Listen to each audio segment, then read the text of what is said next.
It's time for Tipping Point. Tonight we're switching things up a little bit given current world events. I think it would be wise to use our time together tonight to take a deep dive into the last 30 years of American foreign policy to explain how it put Russia and Ukraine on the collision course for war.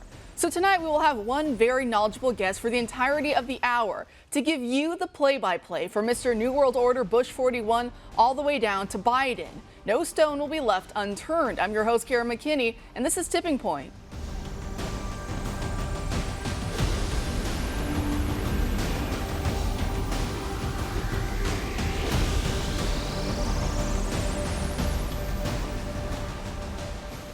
So before we get into this wide-ranging interview, I want to first give some updates on peace talks between Russia and Ukraine taking place in Istanbul, Turkey.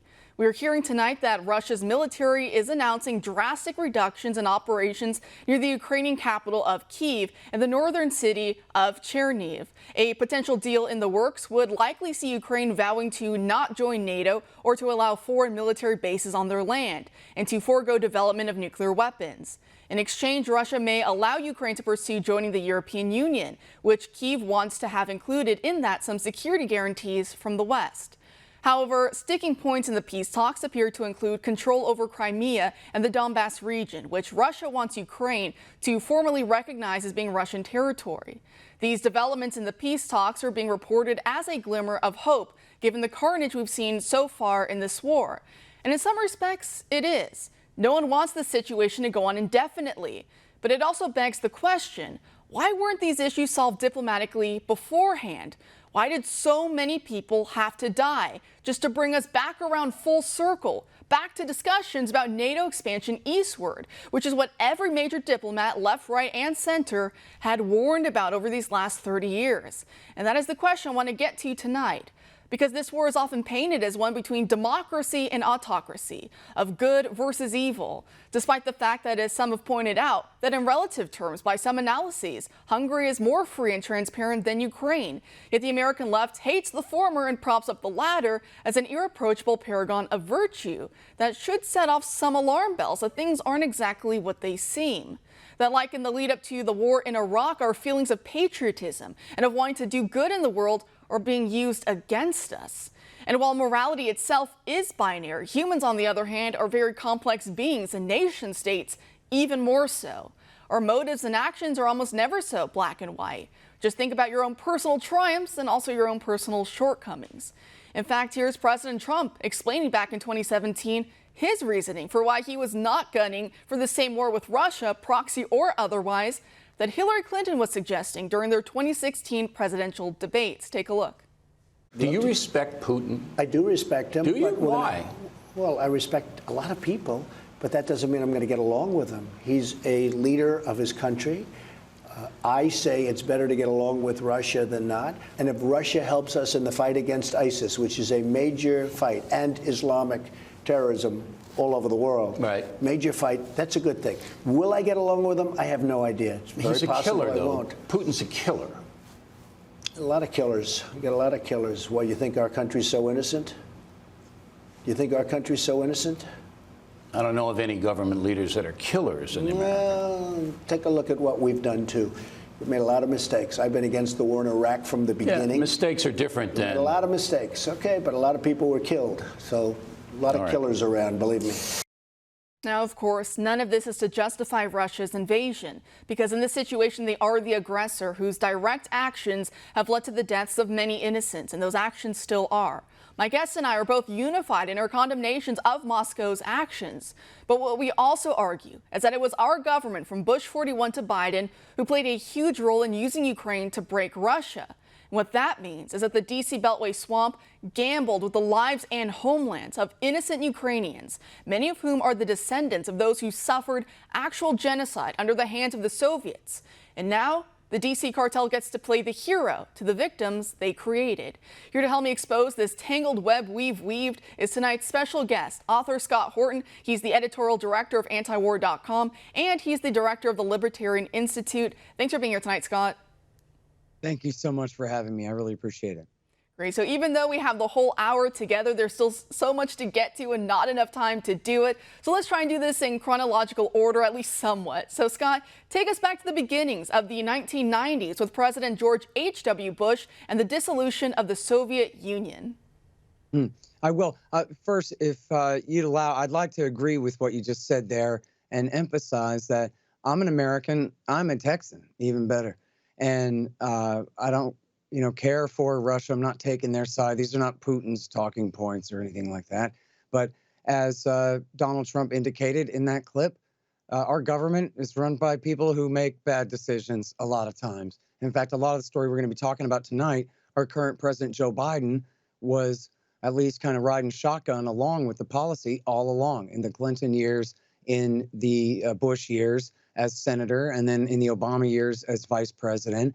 And then, of course, his family scandals were all caught up in the Trump years, and now he's the president. So if I told you that Joe Biden and his friends Bill Clinton and George W. Bush and Barack Obama made some bad decisions in their East European policy, you would have to admit that that sounds possible, right? That's not America, and that's not all of our sin and burden and guilt.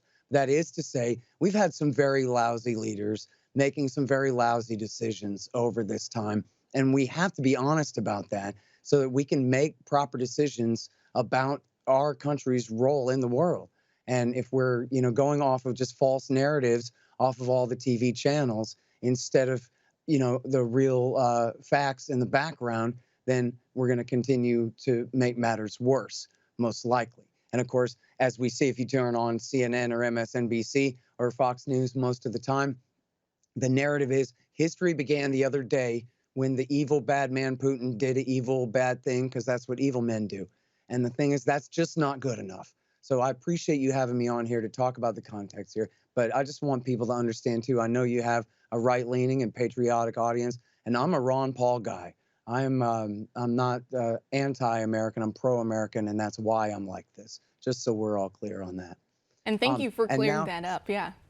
Sure. Thank you. And thank you for letting me. So now, very quickly, I'll try to do this in the bullet point fashion because this is TV timing here.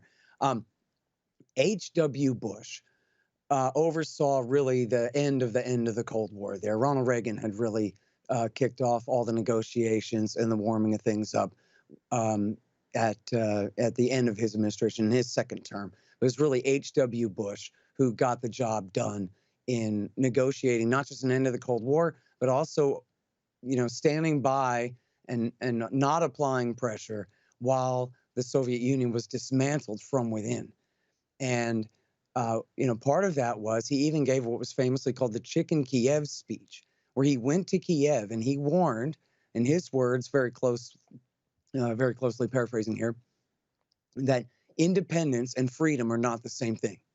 And if Ukraine is going to break away from Moscow, it's going to do so on Moscow's timetable. And America does not support an effort to replace a far-off tyranny with a local despotism. And he warned against what he called the, divisive and destructive nature of ethnic hatreds that could be stirred in Ukraine. And he warned against those kinds of things coming to the fore. Now, as you know, H.W. Bush had been the head of the CIA, and he must have known the history of CIA intervention in Ukraine during the battle days of the Cold War with the Soviet Union, where they supported some very far right-wing forces. In fact, people who had been allied with the Nazis fighting against the communists in Ukraine during World War II. And so the CIA had used them before. Bush certainly knew the deep history of American intervention in Ukraine and its relationship with the government in Moscow and so forth, and was very wary about getting America too involved in that. Now, the Hawks call that the Chicken Kiev speech because he should have been dancing on the Soviets' grave at the time, they said. But in fact, his refusal to do so is what actually allowed the Soviet Union to fall apart. If he'd been dancing on the Berlin Wall, as he put it, then that might have really prevented them. That might have strengthened hardliners' position and prevented the reformers from actually getting rid of the USSR for us. So now, here's an important point, though. As the USSR was dissolving, Mikhail Gorbachev, he essentially let all of Eastern Europe go. The Soviet Union occupied all the land all the way halfway across Germany. And he pulled the Russian army, essentially the Soviet army, all the way back behind the Ural Mountains and just dissolved the Soviet Empire in Eastern Europe. Now, in order to get him to agree to do that, the Bush administration, and along with the British and the French and the Germans at the time, all repeatedly promised the Russians that America will not expand the NATO alliance east of Germany. And then in the Clinton years, they broke that. And for very reckless and kind of personal reasons, as Justin Raimondo said in his theory of libertarian realism, all foreign policy is tied up in domestic politics. So it wasn't the brilliant grand strategists that wanted to expand NATO. The brilliant grand strategists were all against it. They all said it would be an unnecessary provocation against Russia.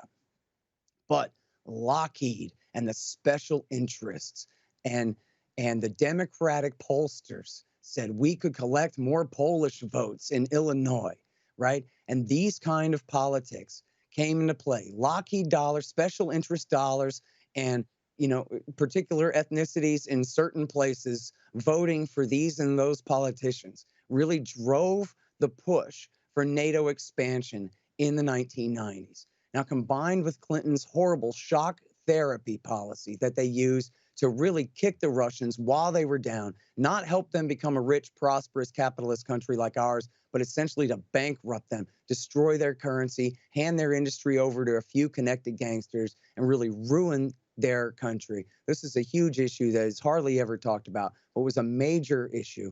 And then, of course, two major Balkan wars in Bosnia and in the Kosovo War of 1999, in the first one, 94, 95, and then the Kosovo War of 99. In both cases, took the side against the Serbs, the Russians' ethnic kin, the Slavs, and their very close allies, essentially over Russia's dead body. Now, here the Americans are insisting that, yes, we're expanding our military alliance into Eastern Europe, but we promise this is just about spreading peace and security and liberty and the Pax Americana, right, rather than trying to threaten Russia. But then what's the first thing they do?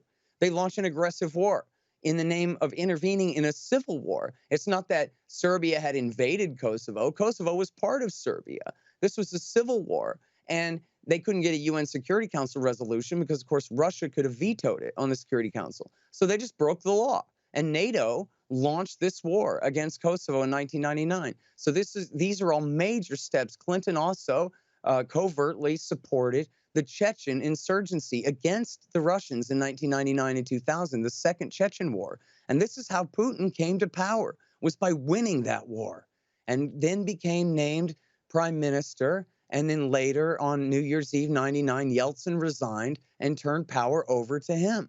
So this is blowback from America's policies in the 1990s in Eastern Europe. And again, I have to emphasize, I keep saying America, but I mean the American government. I mean the government of William Jefferson Clinton, the guy that butchered the babies in Waco, the guy who bombed Iraq from bases in Saudi Arabia for 8 years straight, leading to the al-Qaeda attack on our towers on September 11th. Blowback from his horrible Middle East policy for his entire administration. Well, the same guy set us about on a policy of expanding our military empire into Eastern Europe in a way that then ended up leading to all of this blowback and consequences from his actions. And we should not be surprised.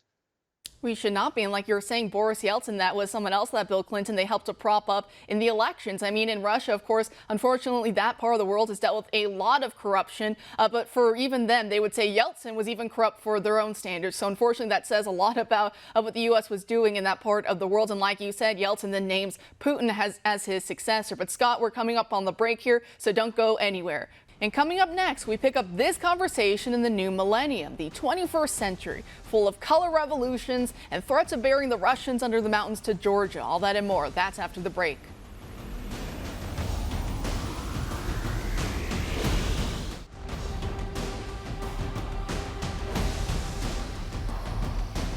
Welcome back to Tipping Point. I'm your host, Kara McKinney, and we are once again joined by tonight's special guest, Scott Horton, whose many titles include being director of the Libertarian Institute. He's here with us for the whole hour, and you won't want to miss any of it. We are now transitioning from the 1990s into the beginnings of the new millennium. So, Scott, let's pick up with the presidency of George W. Bush and the further expansion of NATO. So explain for us what Bush's attitude and really his VP Dick Cheney's attitude were toward Russia during those two terms.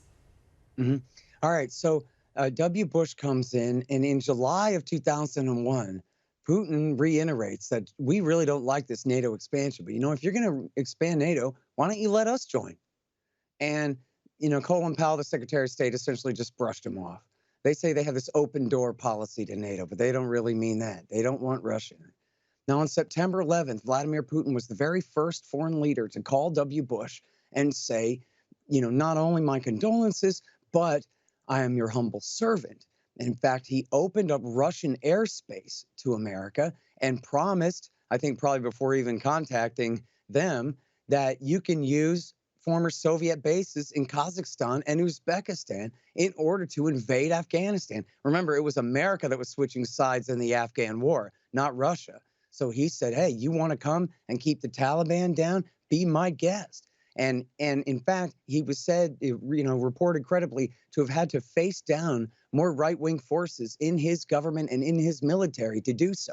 But he said, no, I want to take this chance to make friends with W. Bush and get this, new presidency off on the right foot. Well, W. Bush repaid him by tearing up the Anti-Ballistic Missile Treaty just 3 months later, in December of 2001. And that Anti-Ballistic Missile Treaty had been, I believe, originally the brainchild of the Eisenhower administration, Ike Eisenhower, way back when. And essentially, if we make anti-missile missiles, they just make more missiles. And it's all just a game of escalation and brinksmanship and arms racing. And at some point, they decided, let's just call this off and let's cap the number of missiles that we have.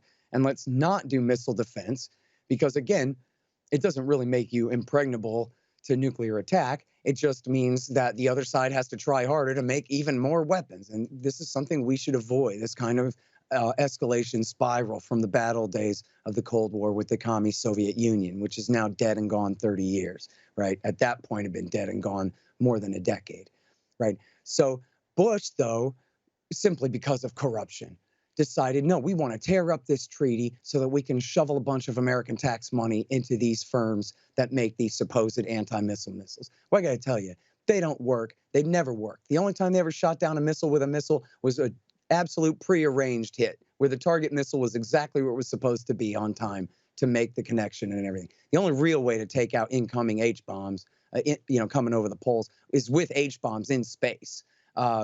Full-scale thermonuclear war in space to try to knock out incoming nukes. And that's what we do not have. So the whole thing is just a boondoggle. It doesn't work anyway. But Putin warned that you give me no choice. Now I'm going to have to escalate. And we saw in 2018 in his State of the Nation speech, he debuted an entire new generation of nuclear weapons, new heavy missiles that go around the South Pole and carry enough warheads to kill every major city in Texas with just one missile from multiple reentry vehicles, a nuclear-powered torpedo, and that carries an H-bomb that could kill any American naval or shipping port anywhere in the world. They claimed a nuclear-powered cruise missile that essentially has unlimited range, could fly around the world and go, the back way around any defenses we might have to take out any target they want. And of course, the new hypersonics, which go, at least above Mach 5, and Putin claimed in his speech above Mach 10. And that can reduce warning time on the threat of an incoming missile like that from less than 30 minutes to decide what to do to less than 5. A missile fire from the North Atlantic would hit Washington, D.C. in no time. They'd have no time to decide what to do other than just hit the panic button and kill us all. And so in that speech, Putin said, I tried to tell you not to do this and you wouldn't listen, but I bet you'll listen now. And of course, W. Bush was painting his toes that day in the mirror or something and didn't have to take responsibility whatsoever for what he had done there and absolutely unnecessarily escalating the arms race. And see, part of that was installing these anti-missile missiles in Romania and Poland. But the thing is, there's, again, not enough to shoot down an incoming salvo from the Russians. And Bush said that This isn't for Russia at all. This is to protect Poland from Iran. But Iran doesn't have nuclear weapons, nuclear bombs, or missiles to attach them to that could possibly attack Poland. And why would Iran attack Poland? And the whole thing was completely ridiculous. So that raised the question of why were they doing this other than just to steal money from the American people? It looked like one of the possible reasons was to sneakily break our mid-range missile treaty, the INF treaty, and install dual-use missile launchers in Romania and Poland that fire anti-missile missiles, but they also, these Mk-41 missile launchers, can be configured to fire Tomahawk cruise missiles that can be tipped with H-bombs. And so Putin complained bitterly that, what is this supposed to look like to me? It's I love your assurances. Believe me, I like you and trust you, but my job is to take this at face value for what it is. You're moving an offensive strike capability closer and closer to my country. Please stop it. And he said it over and over and over again. Now, I'm sorry, I'm trying to hurry. In 2008, Bush, over the Germans' objections, promised he didn't bring Ukraine and Georgia into NATO, but he promised that he would put them on the fast track. This is the Bucharest Declaration. And the CIA warned him not to do it. And the ambassador to Russia, William Burns, warned Condoleezza Rice not to do it. Look it up in the WikiLeaks. Niet means niet from February 1st, 2008. And they did it anyway. And just a couple of months later, Georgia, who were also part of that, launched a war to reconquer the breakaway province of South Ossetia. But there were Russian peacekeepers there under a deal brokered with the EU. And they were killed. And this led to the Russians then responding, crossing the Caucasus Mountains and forcing the Georgians back out of South Ossetia at high cost to the Georgians. And at that time, it was reported from two different credible reports that Dick Cheney, the vice president, promoted strikes on the Russian forces coming through what's called the Roki Tunnel under the Caucasus Mountains into Georgia. And that Bush and Stephen Hadley, the national security advisor, thankfully said, absolutely not, forget it, Cheney, and they didn't do that. But it was only George W. Bush's cool, patient wisdom that protected us from nuclear Armageddon from a guy who was just literally one heartbeat away from the job himself. And so that's the kind of danger that they're playing with. Imagine being in a border dispute with Russia in the Caucasus Mountains between the Black and Caspian Sea over a threat that we would bring them into the North Atlantic Treaty Organization, or a promise that we would. That seemed to, spur the Georgian leader to wage that attack. A Georgian leader who, by the way, was put in power in one of those color-coded revolutions you mentioned, the Rose Revolution of 2003. So he was the illegitimate American-backed coup d'etat leader in the first place, who then started this war, almost got us into a war with Russia. So there's nothing like the interests of the American people being protected here at all. This is all just like crazy pet projects of American militarists, arms manufacturers, and imperial ideologues who believe that everywhere they interfere, they spread peace and freedom. But, there's about 2 million dead Arabs who could tell you otherwise from the last 20 years. Well, that's exactly right. It almost feels like Icarus sometimes, flying too close to the sun and then, being burned up. I feel like these politicians, they see the world, lives like you and I as just little, pieces to be moving on a chessboard, because really, when they make these gambles, they don't pay the price. It's like you said, the innocents around the world in all these different countries, they're the ones who end up paying the price. But that's all the time we have for this segment, so we have to quickly go to break. So stick around, Scott. When we come back, the political intrigue and espionage really starts heating up with the onset of the Obama-Biden years. How their State Department was able to get caught red-handed planning a coup in Ukraine and still getting away with it. Perhaps it had something to do with Joe Biden's son Hunter getting a high-paying energy job out of all of it. That's all happening after the break.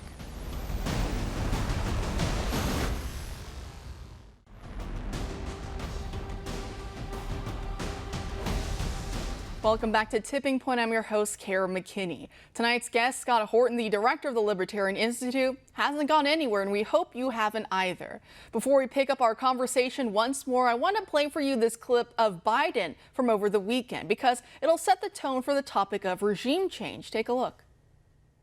Ukraine will never be a victory for Russia, for free people refuse to live in a world of hopelessness and darkness. We will have a different future, a brighter future, rooted in democracy and principles, hope and light, of decency and dignity, of freedom and possibilities. For God's sake, this man cannot remain in power. Well, Biden's own White House aides tried to walk back his comments. Biden now says he makes no apologies, and in direct contradiction to his staff says he's not walking anything back. So let's get into it, Scott, by going back a decade to the infamous F the EU tape and the 2014 color revolution in Ukraine during the Obama-Biden years. What does our audience need to know about that whole situation? Yeah. Okay. So first of all, the color revolutions really started under Bill Clinton and continued through W. Bush. They overthrew the government in Serbia. They overthrew the government in Georgia. They tried in Belarus in 2005. They did the Orange Revolution successfully under W. Bush in 2004. They failed in Lebanon with the Cedar Revolution. They temporarily succeeded in Kyrgyzstan in 2005 there for a little while. And they had the short-lived Green Revolution in Iran. This is all the same group of guys, you know, as the people are watching the terrible Iraq War unfolding in front of their eyes. You have the CIA, NED, and NGO coalition going around doing these color-coded coups. Essentially what happens is the template is dispute an election, even if you lose it, and just absolutely refuse, stay out there until the other side finally gives in, backs down, compromises, and then just continue to push until you overthrow them. And they, you know, succeeded about, you know, a third of the time, I guess, but they kept trying it. Now, so they did this in 2004 with the Orange Revolution, and they succeeded in stopping Yanukovych from taking office after he won that election. Then the people who the Americans put in power there, Yushchenko and Timoshenko, were such basket cases and so corrupt that Yanukovych won again in 2010 in what was considered a free and fair election by our partners in the European Union. And then what happened was in 2013, he was to sign a trade deal with the European Union. And at the last minute, the Western side changed the deal and added all kinds of new austerity measures and new loans and all these restrictions on him having another deal with the Russians and so forth. And Yanukovych said then, I feel like a bride who showed up at my wedding to be greeted with a prenuptial agreement. And now I'm not so sure I'm in the mood and even want to marry you anymore at all. Something like that. So then, and now this is a guy who they say, oh, he was just a Putin puppet and a pro-Russian, this and that. That wasn't really right. He was trying to actually tread a pretty neutral course and was even leaning toward the European Union and had been facing down people in his government that did not want to lean toward the European Union. But they essentially gave him an offer he couldn't accept, whether deliberately or not, I'm not sure. But that led to this massive protest movement in Kiev by the pro-Western forces in the western half of the country, and who are essentially nationalists, whether they're pro-EU or not, very nationalist and very anti-Russian. And they started this massive protest movement. And then millions of dollars poured in from the West and through these NGOs and through the National Endowment for Democracy, the National Democratic Institute and International Republican Institute and so forth. And Obama administration officials like Victoria Nuland and senators like John McCain and Chris Murphy went and traveled there to give cookies and sandwiches to people on the Maidan. And someone was paying millions of dollars to keep them entertained, to keep them fed, to keep their porta potty service, to keep them warm in the Ukrainian winter out there for months, from November through February. They protested. Then there's the F the EU phone call you alluded to there. Now, this is approximately 2 weeks before the coup, which took place on the night of the 21st, 22nd of February, 2014. Approximately 2 weeks before that, presumably the Russians intercepted this call and put it on the internet. And it's Victoria Nuland, Robert Kagan's wife, the very important neoconservative theoretician, his wife, who is the Assistant Secretary of State for European Affairs, essentially like an ambassador to the European Union kind of a position. And she's on the phone with Jeffrey Pyatt, the ambassador to Ukraine. And they're essentially plotting who is going to make up the new government once it takes over. And they're clearly plotting the coup. They talk about, we got to bring in this and that guy to midwife it and glue it and make it stick and all these things. They're not waiting for the next election. They're talking about overthrowing the government. And they're deciding who should be in the positions of power. Now, famously, Victoria Nuland on this private phone call used a bad word, the F word. And so all the headlines were easy. Diplomat uses bad word. Well, she shouldn't do that. But why was she saying F the EU? They're our buddies. The answer is because the Germans were reluctant to do this coup. The Germans were trying to find a compromise, and they were slow walking the thing. And she's telling her counterpart, well, F the EU. We'll just do it ourselves. And that's why she's working with this guy, Robert Sari from the UN.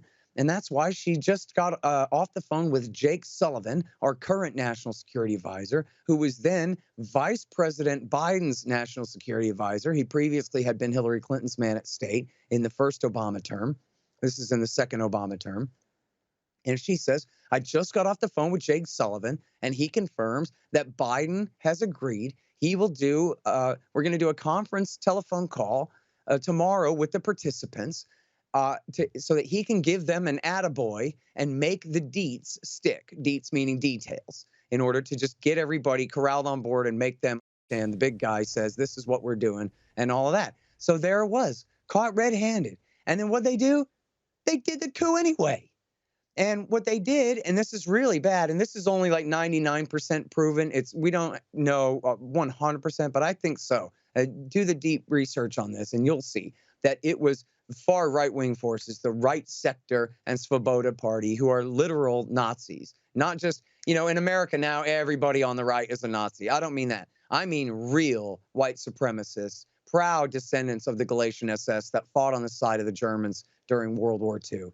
And they were the ones who were leading the effort in the Maidan Square there. And what happened was they hired snipers to come in and start killing protesters in order, as a false flag attack, in order to drive the crowd into a frenzy and the entire thing into a fever pitch. And in order to then put Yanukovych in the position of signing this deal, promising new elections and that he would step down and pull back his police forces. Well, once he did so, the Nazis just seized all the government buildings. A group called C-14, which stands for the 14 famous words of the slogan of the white supremacists, and along with right sector. And they just seized all the buildings in Kiev, the government buildings, and forced Yanukovych to flee. And that led then directly to the Russian seizure of the Crimean Peninsula, which had really belonged to Russia since 1783 anyway, but then led to the terrible war in the Donbass, which the worst of the fighting in the far east of Ukraine there, by the people who had supported Yanukovych and rejected the new regime.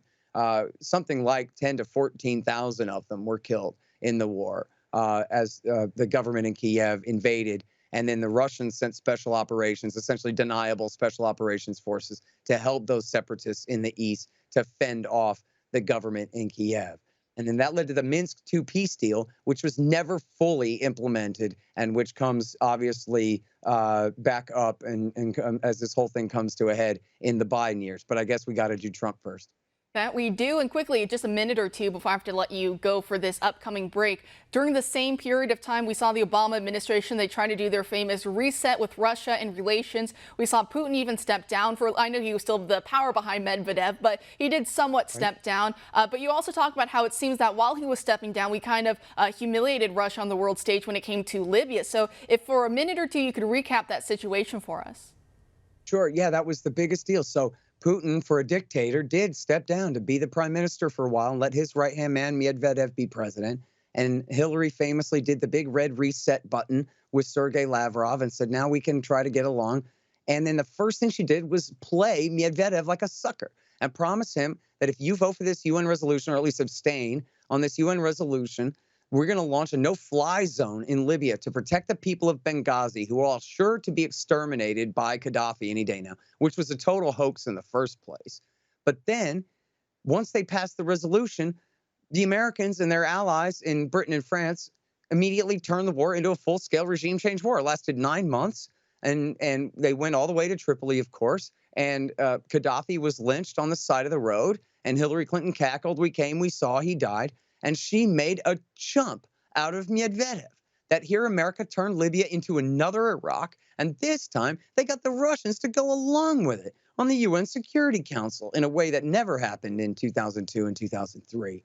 And so this completely discredited Medvedev, and instead of him possibly doing 2 terms in power and maybe passing on power to someone else from there, I mean, Putin clearly is a strong man and somewhat of an autocrat, but he also could have named himself Tsar 20 years ago. He clearly, at least up until now, has seemed to have wanted to leave something like a Republican form of government behind him. FDR was president for life, but he didn't overthrow the Constitution entirely. We had regular elections after that, right? And so it looked like he was possibly even stepping down and letting Medvedev and others take power. But he said, apparently, nope, if you want the job done right, you have to do it yourself, and came back to the presidency after only one term. And so now is the stronger and more resentful strongman that we're dealing with today. And what good did anyone get out of the war in Libya? Nothing other than ISIS and Al-Qaeda's friends there, the Libyan Islamic Fighting Group and so forth. But Hillary didn't even run on it in 2016, which was the reason she did it, because by then it was such a humiliation, she preferred that everyone forget the whole thing. And when someone brought it up at a debate, she blamed the whole thing on Barack Obama, said she had nothing to do with it.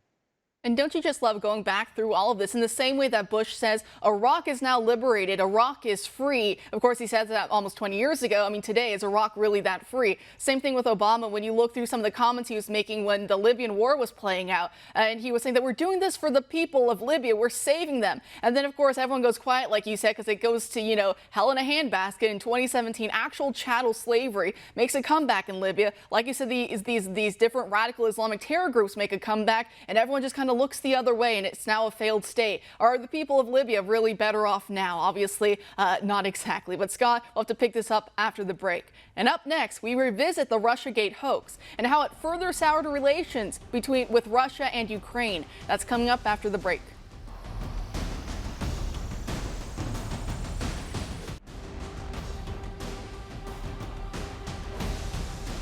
Welcome back to Tipping Point. I'm your host, Kara McKinney. As promised, we still have Scott Horton, the director of the Libertarian Institute, with us.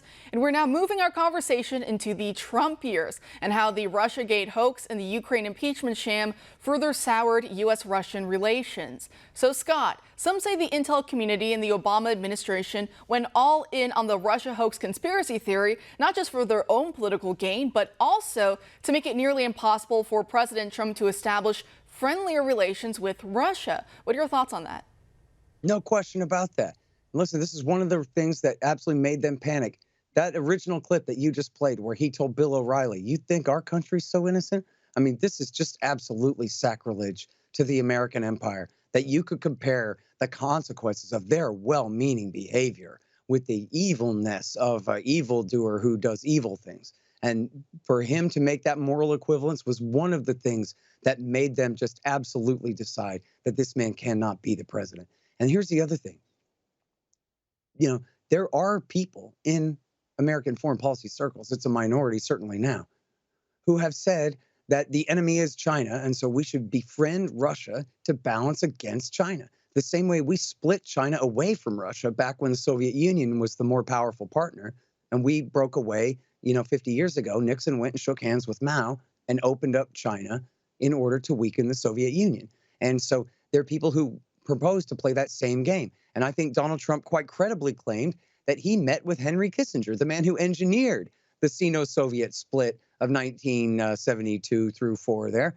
And that Kissinger told him, yes, Donald Trump, you're the tallest, richest, smartest guy I've ever met, because I agree with you that this would be the right thing to do, would be to get closer to Russia. First of all, to prevent them from getting closer to China, but also then to use them even to balance against China. So this is simply a difference of opinion within the foreign policy establishment. And again, Trump had a minority view. Now, my view is complete non-interventionism. I'm not taking a side in that hunt, but I'm just saying Donald Trump was not subservient to Russia. He was not loyal to Russia. He was not gay in love with Vladimir Putin, the way all the liberals accused him, which, boy, they'll call you a homophobe for the slightest infraction, but they can make those jokes all day. None of that was ever right. Donald Trump, of course, is an American patriot in his own reckoning and what he thinks is right for the United States of America. And his policy is an America First policy in his mind anyway, as many terrible negative consequences he made, especially on Yemen and things like that, notwithstanding. But so that was his motive. But then Hillary Clinton was in trouble, right? Because they had the DNC leak. And so here you have Trump spouting a policy that she, finds to be absolutely abhorrent, right? And she's caught red-handed rigging the election against Bernie Sanders and all these things. So her campaign, and we know this now for a fact, it was obvious then, but now we know it's true. Her campaign hired this law firm to hire, 1, the dirty tricksters who did the Steele dossier, and 2, the dirty tricksters who claimed that the Russians did the DNC hack and gave all the stuff to WikiLeaks. None of that was ever true. That was the origin of it. Then the FBI and the CIA, the FBI Counterintelligence Division, and the CIA and the National Intelligence Directorate, and eventually the leaders of the FBI and the Justice Department, they went all in on this hoax. And they knew they were lying from the very beginning. And not to go too far into it, but one of the absolute hinges of their entire story was that Carter Page was a Russian spy handling Trump.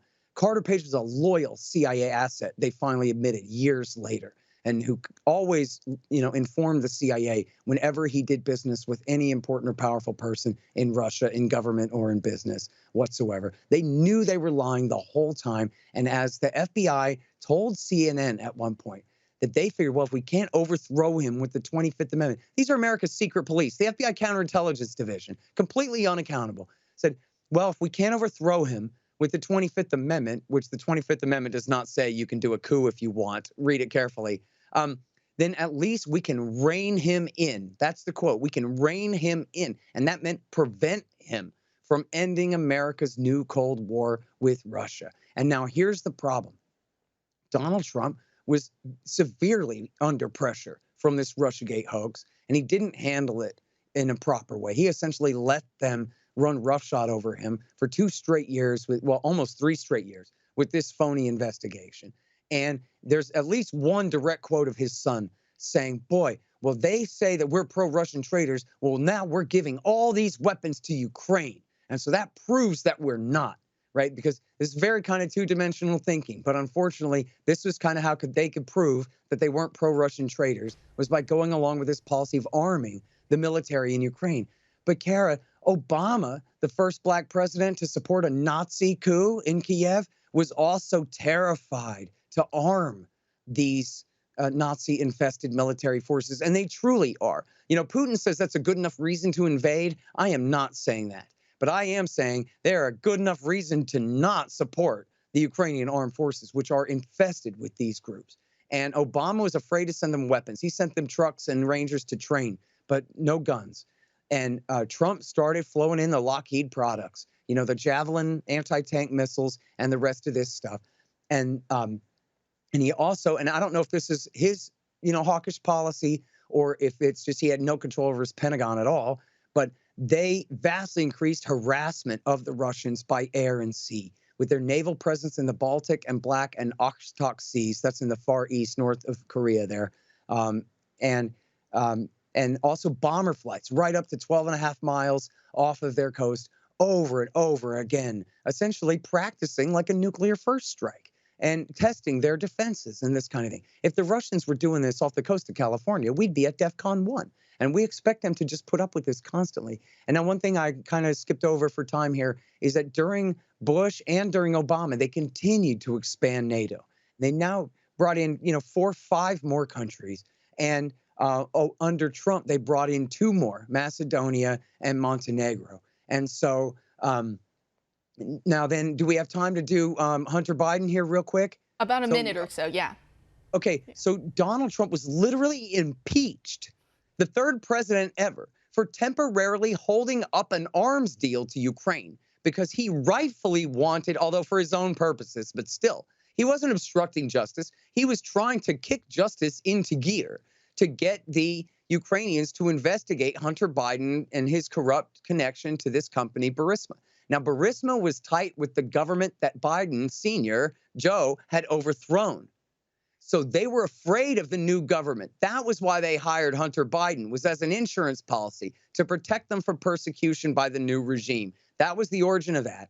And all the fact checkers say that no, all the investigations into Burisma were dormant and closed down. And so when Joe got the prosecutor fired, that wasn't obstruction of justice at all. Well, that's not true. And the great journalist Matt Taibbi, who speaks Russian and does real work, he did the work and showed there were multiple investigations into Burisma, some of which very much were open. And the prosecutor that Biden had fired was not the most corrupt prosecutor. The guy that replaced him was far more corrupt. So their whole narrative about what happened there is just not true, no matter how final they say their judgment is on that. And they were paying Hunter Biden a cool $1 million a year, essentially, to try to keep the new regime off their back. Now, what did they do? Did they hire the brother of the new prime minister, Arseniy Yatsenyuk, America put in power? No, they hired the son of the vice president of the United States because they heard Victoria Nuland say he's the one running this thing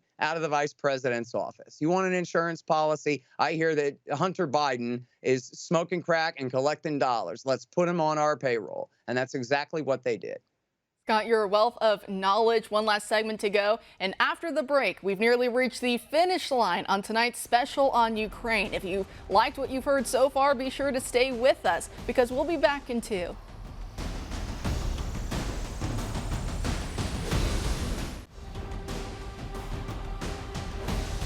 Welcome back to Tipping Point. I'm your host, Kara McKinney. I want to thank everyone for watching tonight and to Scott Horton, the director of the Libertarian Institute, for sticking around for this whole hour as we wrap up this deep dive. So, Scott, I know we're almost out of time here, and I really appreciate you joining us tonight. So if you could, give us a quick recap of Biden's first year in office and also what Russia could have or should have done to avoid this war. All right, so Biden came in and severely ramped up weapons transfers and sales, and he severely ramped up the Air Force and naval presence in the Black, Baltic, and Okhotsk Seas, which are massive provocations. And then in the fall, they signed this new memorandum of understanding. I'm sorry, I forgot the exact title of it right now. Essentially, declaring that, yes, we still intend to bring Ukraine into NATO and that nobody can ever stop that. So, and that was actually after Putin started building up his forces. Now, to be perfectly clear about this, I am saying that Putin's demands and even, the reasons that he claims for why he invaded are all rational. I am not saying they're reasonable as far as being excuses for his aggressive invasion. That is not the case. But I am saying that this is not the ravings of some madman. If you just read the actual speeches of February 21st and 24th, they're quite clear. In fact, you go to December. He proposed a new treaty, and the new treaty was full of pretty much reasonable terms. I'm not saying America had to sign off on it right now, but it was absolutely a reasonable basis to sit down and talk about it. And the Americans essentially refused to give in what are, completely unreasonable ways. For example, Biden said, look, we're not going to bring Ukraine into NATO. We have no intention of bringing Ukraine into NATO. Everybody knows the Germans won't let us anyway. And so don't worry about that. Well, Putin said, put it in writing. And Biden said, absolutely not. That would violate the sacred principle that there's an open door to NATO. Again, Russia's not allowed in, but there's an open door to NATO and no one can ever close that door. Now, this is completely made up, right? This is just jargon. This means nothing. They can close the door themselves. But instead, they're saying this is a sacred principle. They refuse to give in. Then Putin says, I'm really concerned you might put medium-range nuclear missiles in Ukraine at some point.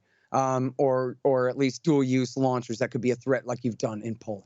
Biden says, well, we have no intention of doing that. So Putin says, all right, so why don't you get back into the Intermediate Nuclear Forces Treaty? Supposedly Donald Trump is the worst person ever, and he tore it up just 1.5 years ago. Nothing sacred about him tearing up that treaty. Let's get back into the treaty. It kept medium-range nuclear missiles out of Europe for 30 years. It's Ronald Reagan's great treaty. Let's get back to that. And Biden said, nope, can't do that. Continue just sending in arms and encouraging the Ukrainians also to be essentially belligerent and refuse to compromise on anything. Putin also wanted recognition of Russian sovereignty over Crimea, which that ship has sailed. If they didn't want to lose Crimea, they shouldn't have overthrown the government in Kiev in 2014. I don't know what else to tell you. But as long as Russia exists, they're going to own Crimea. That's just the way that is. And anyway, the point being, they could have negotiated. They could have negotiated, and they refused to. And instead, they just ramped up tensions.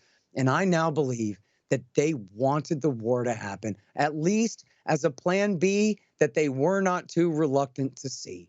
And in fact, as they told it to the New York Times in December, that yes, we're trying to talk Putin out of this. They weren't willing to negotiate in good faith a way out of this. They were willing to threaten him that you better not.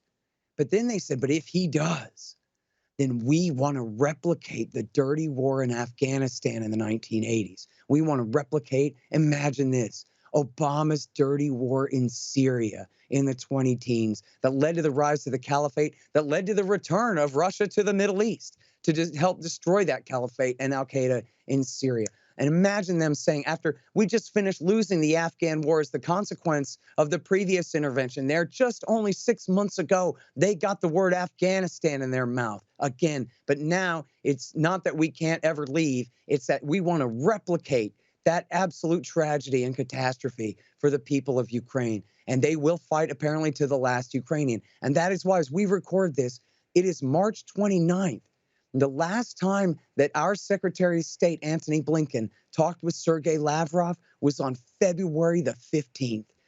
And I am sorry, ma'am, but when each side in this conflict, in this proxy conflict right on Russia's border, is sitting on a stockpile of 6,000 hydrogen bombs, that policy of Biden and Blinken to prolong the war, to try to support an insurgency, to, in their words, bleed Russia, to weaken Russia, or even lead to the downfall of the Putin regime, that is treason against the American people and against all of mankind.